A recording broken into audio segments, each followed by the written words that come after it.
Hola queridos hermanos, bendiciones para todos ustedes. Nuevamente agradecemos al Señor por permitirnos llegar hasta sus hogares con el comentario del estudio que tenemos para esta semana, estudio número 4, las ofrendas para Jesús. El texto que tenemos para memorizar, Salmo 116, 12 al 14. ¿Qué pagaré al Señor por todos sus beneficios hacia mí?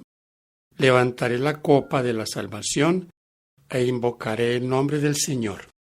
Ahora cumpliré mis votos al Señor ante su pueblo. En el estudio anterior estuvimos analizando el diezmo, la parte que el Señor ha separado para el ministerio, para llevar el Evangelio a las naciones. Vimos en ese estudio la bendición de entregar nuestros diezmos y ser partícipe de la expansión de la obra por toda la tierra. Igual pasa con nuestras ofrendas. Además del diezmo, el Señor ha planteado que el cristiano debe tener un compromiso con Él.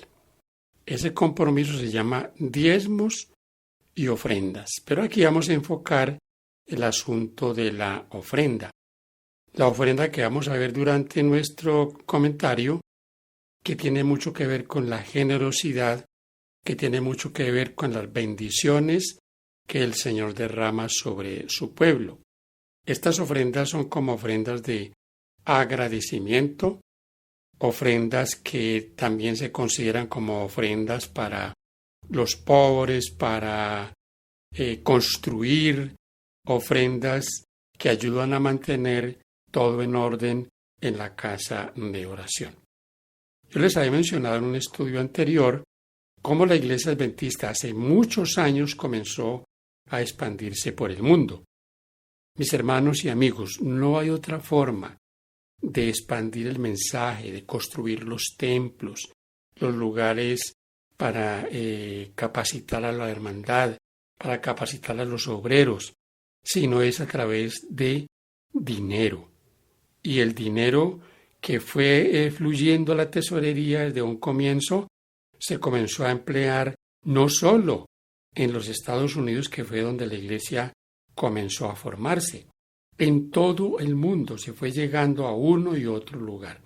Hubieron misioneros para Europa, misioneros para Australia, misioneros para diferentes lugares del mundo. Hoy la iglesia está posicionada en casi todo el mundo a través de las ofrendas generosas, del diezmo fiel de cada hermano que en su gran mayoría ya no está. Aquí estamos nosotros. Respondamos al Señor con la bendición de ser leales a Él. Cuando consideramos la magnitud de los dones que Dios nos da, empezamos a ver nuestra ofrenda como algo más que pavimentar el estacionamiento o comprar túnicas para el coro. Traemos nuestra ofrenda en respuesta a lo que Dios ha hecho por nosotros, especialmente en el sacrificio de Jesús. Nosotros lo amamos a Él porque Él nos amó primero. Primera de Juan 4:19. La Iglesia, entonces, ya sea en el nivel local, de asociación o mundial, emplea nuestras donaciones para el avance de la causa de Dios.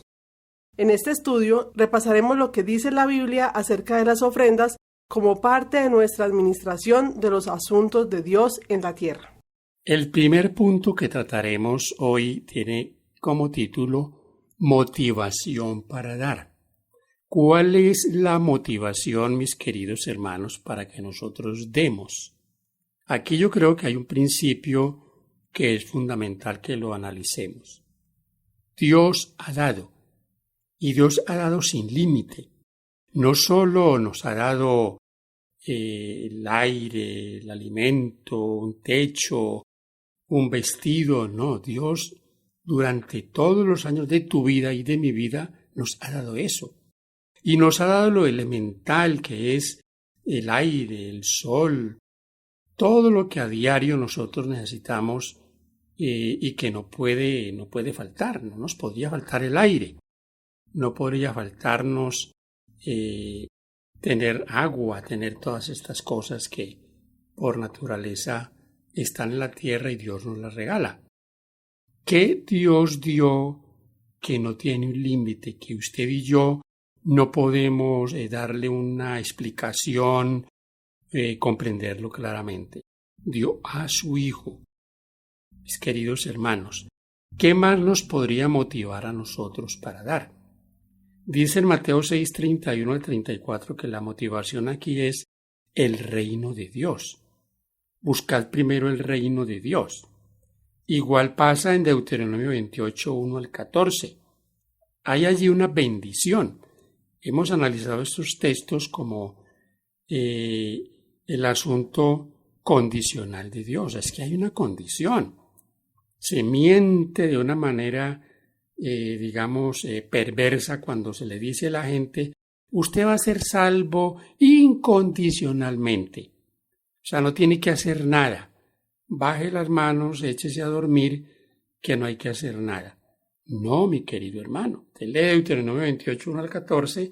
El Señor allí hace unas promesas, pero esas promesas están condicionadas a la obediencia, a las leyes de la salud, obediencia a la ley de Dios, a sus 10 preceptos escritos en Deuteronomio 5 y en Éxodo 20, a todos los mandatos del Señor. Hay que tener en cuenta esto. Entonces, esta es una evidencia, mis hermanos, cuando tú ofrendas, es una evidencia de que tú estás oyendo la voz de Dios, estás haciendo la voluntad de Dios. Hay un sacrificio, es por supuesto algo inevitable. Hemos leído Salmo 55, que yo siempre lo tengo muy presente porque allí el Señor dice que sus santos deben ser juntados, pero esos santos han hecho con el Señor un pacto, y ese pacto lo han hecho con sacrificio. Entonces, ¿cómo nosotros fortalecemos esa fe? Miren, hermanos queridos, es muy fácil, y yo lo mencioné en el estudio anterior, presentarnos al templo y presentarnos con las manos vacías. Es muy fácil cuando pasan recogiendo la ofrenda, sacar el billete más pequeñito o la moneda más pequeña como para no pasar de agache y depositarla como por un cumplido. Es muy diferente a cuando usted tiene una ofrenda generosa, una ofrenda que, como dice ahí en Deuteronomio, de acuerdo a la bendición otorgada por el Señor. María Eugenia nos va a leer en 2 Corintios 9, 6 y 7, y la pregunta es aquí, ¿qué nos está diciendo el Señor? ¿Qué significa dar como propusimos en nuestro corazón? Y sobre todo aprender a dar con alegría. Pero esto digo, el que siembra escasamente, también segará escasamente, y el que siembra generosamente, generosamente también segará. Cada uno dé conforme propuso en su corazón, no con tristeza ni con necesidad, porque Dios ama al dador alegre. Qué bonito cuando los hijos de Dios no somos mezquinos con la obra del Señor, cuando no estamos pensando en lo menos y el Señor derrama bendición, mucha bendición. Y hay una promesa que le hemos recordado hasta que sobreabunde, dar con alegría, dar sin pensar, ay, ¿qué van a hacer con esto? ¿Quién se lo va a gastar? No, en absoluto, pensando siempre en que eso va a ir a cumplir un propósito que Dios le ha designado. ¿Qué porción para las ofrendas? ¿Cómo se mide la ofrenda? En nuestro punto anterior, el primer punto, analizamos el asunto de la bendición otorgada. ¿Cuánta bendición el Señor nos ha dado? En el Salmo 116 encontramos una muy bonita expresión en cuanto a qué nosotros podemos hacer en cuanto a la ofrenda y cuál es el propósito, ¿no? Porque alguno podría estar pensando que si ofrenda, que si diezma, entonces Dios tiene con él ya una obligación. Y esto lo leímos en el versículo que tenemos para memorizar esta semana. Salmo 116, 12 al 14. ¿Qué pagaré a Jehová por todos sus beneficios para conmigo? Tomaré la copa de la salvación e invocaré el nombre de Jehová. Ahora pagaré mis votos a Jehová delante de todo su pueblo. Voy a resaltar aquí la palabra que pagaré. ¿Con qué usted y yo pagaríamos, mi hermano querido? Es algo, inconcebible que pensemos que podemos pagar con una ofrenda, pagar al Señor sus beneficios y sobre todo su salvación. No hay con qué. No hay nada en este mundo. Todo el oro del mundo no pagaría la salvación de un alma, de uno. Imagínese usted cómo individualmente podríamos pagar. Nosotros lo que hacemos, mis hermanos, es reconocer. Este es un reconocimiento al Señor por las bendiciones en nuestro favor. Así que no podríamos nosotros encajar en esta respuesta para este texto de que podamos comprar nuestra salvación. Hemos sido bendecidos, correspondamos al Señor según esa bendición. Y yo he dicho, la mezquindad es lo más triste que puede tener un cristiano mezquino, un cristiano que solo sabe recibir y no aplica el dicho de Pablo en Hechos, más bienaventurado es dar que recibir. Y lo hemos mencionado, como seres humanos nos gusta y nos encanta recibir, pero nos cuesta dar. Debemos aprender a dar y en este caso a tener la satisfacción de que la obra de Dios avance en el mundo. No hay otra forma. Créanlo que hoy aquellos que menoscaban a la iglesia porque la iglesia recoge diezmos y ofrendas, terminan haciendo lo mismo. Muchos de estos grupos salen de la iglesia, forman un grupo y si su caballito de batalla contra la iglesia es sus finanzas. La iglesia organizada malgasta la plata, compra esto y aquello. No podemos decir que no pasa esto, somos seres humanos. Y donde el ser humano pone su mano no hay perfección, pero la iglesia sigue avanzando. Entonces, estos que terminan haciendo luego lo mismo, cómo pagan sus canales de televisión, cómo compran implementos para transportarse, cómo pagan pastores. La misma situación, terminan sacándole a los hermanos dinero. Y lo hacen de alguna manera también amenazándolos del fin del mundo. Y usted ve que hoy día en esos canales de YouTube, cualquier cosa que pasa la magnifican y entonces la gente, muchos por emoción salen a entregar dinero para que esta gente predique porque el mundo ya se va a acabar. Sí, sabemos que esto va a terminar y esperamos que sea muy pronto, pero no dependemos en nuestro mensaje para ofrendar de que el Papa dijo, de que el presidente de los Estados Unidos dijo, o que hay un huracán o que hay un terremoto. No, mis hermanos, no podemos depender de estas cosas para ser fieles. Si alguien está esperando que se imponga la ley dominical para ser fiel al Señor, está embolatado. En el punto número 3 tenemos un título muy bonito, las ofrendas y la adoración. Mis hermanos queridos, yo creo que aquí tenemos un asunto claro y sencillo para que lo entendamos. Todo está relacionado con la adoración. Así que si usted estudia esto, por ejemplo, en el pueblo de Israel, va a encontrar que 3 veces al año las familias israelitas subían al templo en Jerusalén y dice Deuteronomio 16 que ninguno se presentaba ante el Señor con las manos vacías. Era para ellos algo de vida, era un gozo poder llevar ofrendas al Señor. Así que cada una de estas fiestas era un motivo de de alegría, y ese motivo de alegría se concretaba también a través de depositar al Señor las ofrendas y sus diezmos fieles. Primer libro de las Crónicas 16:29. Dad a Jehová la honra debida a su nombre, traed ofrenda y venid delante de él, postraos delante de Jehová en la hermosura de la santidad. Fíjense ustedes ahí el texto de las Crónicas dice, venid y postraos ante él en la hermosura de la santidad. No hay, mi hermano querido, excusa para que nosotros no tengamos a bien esta bendición. He dicho y lo repito, el diezmo, y en este caso la ofrenda, es una bendición. Cada hijo fiel de Dios tiene la oportunidad de gozarse, de participar con el Señor en la expansión de la obra.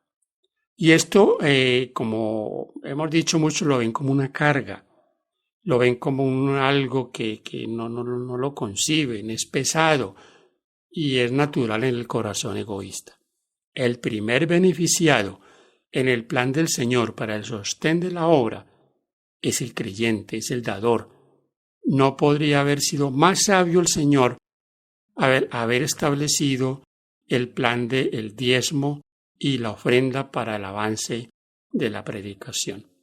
Así que es una bendición poder participar, es una bendición, en este caso, asociarnos con el Señor. Como hijos de Dios que tenemos la responsabilidad de administrar sus asuntos en la tierra, es un privilegio, una oportunidad y una responsabilidad llevar nuestras ofrendas. Si el Señor nos ha dado hijos para criarlos, debemos compartir con ellos el gozo de llevar los diezmos y las ofrendas a la escuela sabática y a los cultos de la iglesia. En algunos lugares, la gente devuelve el diezmo en línea o por otros medios. Como sea que lo hagamos, la devolución de los diezmos y las ofrendas es parte de nuestra experiencia de adoración a Dios. Qué linda esta tópico, el tópico número 4. Dios toma nota de nuestras ofrendas. Me agrada eso, mis hermanos, no porque estemos pensando que Dios está ya mirando cada sábado a ver quién diezmó, quién no. Eso ya el Señor lo conoce en el corazón de sus hijos. Pero aquí tenemos un caso muy bonito y el caso de la viuda. Aquel día cuando el Señor, estando cerca al cofre de las ofrendas, vio cómo esta mujer echó todo lo que tenía. Así que esto es algo que motiva saber que, así como leemos en Malaquías, puede que hoy parezca todo tan normal, pero un día se verá la diferencia. Nos gozaremos de haber sido fieles al Señor.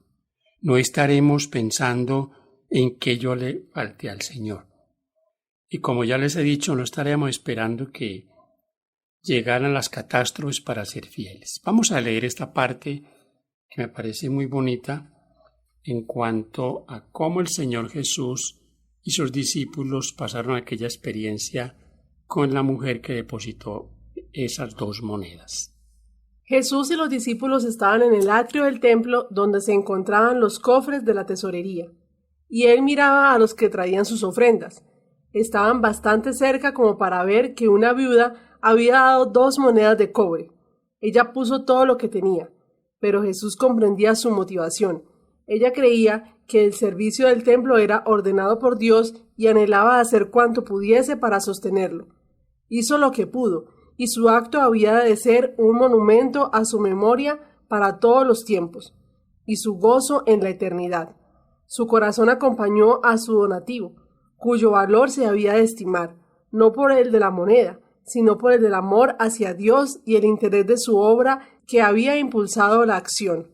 Consejo sobre Mayordomía Cristiana, página 174. Se fijan ustedes en lo que dice en este pensamiento, y es el aspecto importante aquí no fue la cantidad.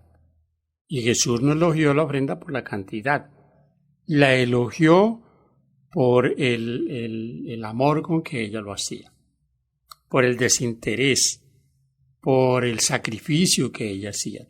No tenía más, por lo tanto era algo que era encomiable. Dios toma nota, mis hermanos, como tomó nota en Hechos 10, 1 al 4, de lo que pasó con aquel hombre que oraba y que era fiel al Señor en cuanto a ayudar, que daba a los pobres, y que esos donativos suyos fueron tomados en cuenta en el cielo. Era un hombre generoso. Cornelio era un hombre generoso, un hombre que amaba a Dios en su corazón y quería hacer el bien a los demás. Aquí, mis hermanos, hay un principio muy bonito y muy grande que a muchos pasan por alto, y el principio aquí es el amor a Dios. Y los dos grandes principios del amor a Dios es amar a Dios y amar al prójimo. Pero ese amor a Dios y al prójimo no es simplemente de labios, es un asunto de hechos. Amar al prójimo, amar a Dios y amar al prójimo sin ningún hecho que lo ratifique es simplemente palabrería. Y muchos se mojan de eso. Es que la ley de Dios no hay que guardarla porque el amor a Dios o guardar los mandamientos es amar a Dios y amar al prójimo. Pero no aman a Dios ni aman al prójimo. El prójimo se está perdiendo por falta de no conocer del Señor y a ellos no les interesa. Entonces, o el prójimo tiene una necesidad y tampoco les interesa. Así que es importante que tomemos en cuenta esto. Dios entonces toma nota, mi hermano querido, de nuestra fidelidad. Damos gloria a Dios por ello, porque cada fiel no va a pasar desapercibido para Dios. Finalizamos, mis hermanos queridos, con proyectos especiales y ofrendas de frascos. El resumen para esta parte final, que es el punto 5 de nuestro estudio, es sencillo. Aquí no es lo menos, es lo más. En Marcos 14, 3 al 9 y en Juan 12, 2 al 8 se registra la historia de la mujer que derramó el perfume costoso que ungió al Señor con ese perfume. Ese frasco valía un dineral para su época, pero ella no escatimó eso. Nosotros, y le hemos dicho en nuestro comentario, siempre medimos eso por lo mínimo o quizás por lo justo. Solo lo justo, no más de lo que Dios nos ha pedido.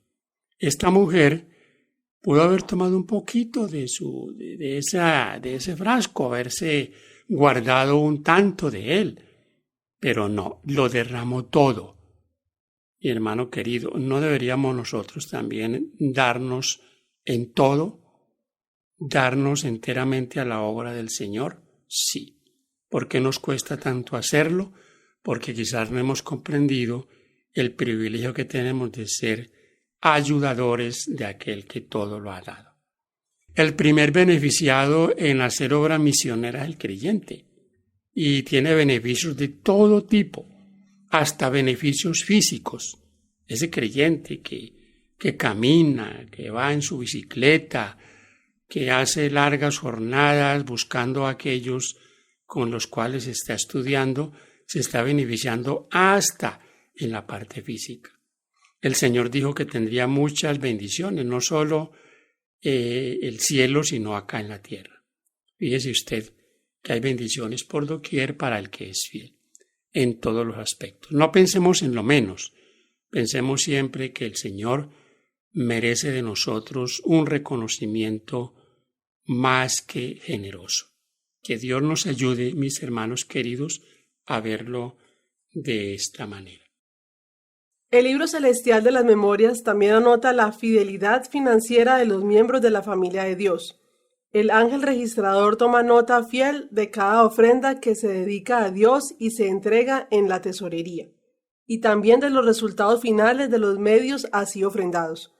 El ojo de Dios observa cada centavo que se dedica a su causa, igualmente como la actitud de regocijo o mezquina del dador. También se registra la motivación de la dádiva. Las personas abnegadas y consagradas que le devuelven a Dios lo que le pertenece, del modo en que Él lo requiere, serán recompensadas de acuerdo con sus obras, aunque se gastaran equivocadamente los medios así consagrados y no cumplieran los propósitos para los cuales el dador los había destinado. La gloria de Dios y la salvación de las almas, los que realizaron el sacrificio con sinceridad, con el fin único de glorificar al Señor, no perderán su recompensa. Testimonios para la Iglesia, tomo 2, página 460. Si usted toma nota de ese pensamiento que ha leído María Eugenia, hay algo ahí que yo quiero resaltar. Cuando el Señor Jesús vio a la mujer echar sus 2 monedas, había una cosa que estaba pasando con el pueblo de Israel. Ese pueblo, ese ministerio, ese sacerdocio no estaba obrando correctamente. ¿Dijo algo el Señor sobre eso? Criticó a los fariseos, criticó al sistema sacerdotal por no hacer correctamente, por malgastar el dinero. No, Él no hizo eso. Resaltó la fidelidad de esa mujer. Mis hermanos queridos, hemos sido llamados nosotros a estar siempre sufriendo por cómo se gasta el dinero. No, ese no es nuestro trabajo. Tú cumples cuando depositas cada sábado tu ofrenda, tu diezmo. Esa es tu parte. Esa debería ser mi parte. Dios va a llamar a cuentas a todos. Y claro, y yo lo he dicho, y lo repito, cuánto más el Señor llamará a cuentas con severidad a todos aquellos que se han sido sostenidos con esos diezmos, con esas ofrendas. Así que ellos tienen que cumplir y tienen una responsabilidad muy grande, como la tenemos nosotros. Que Dios te bendiga, mi hermano. Gracias por estar aquí y gracias por compartir el mensaje de Dios. Paz de Cristo para usted.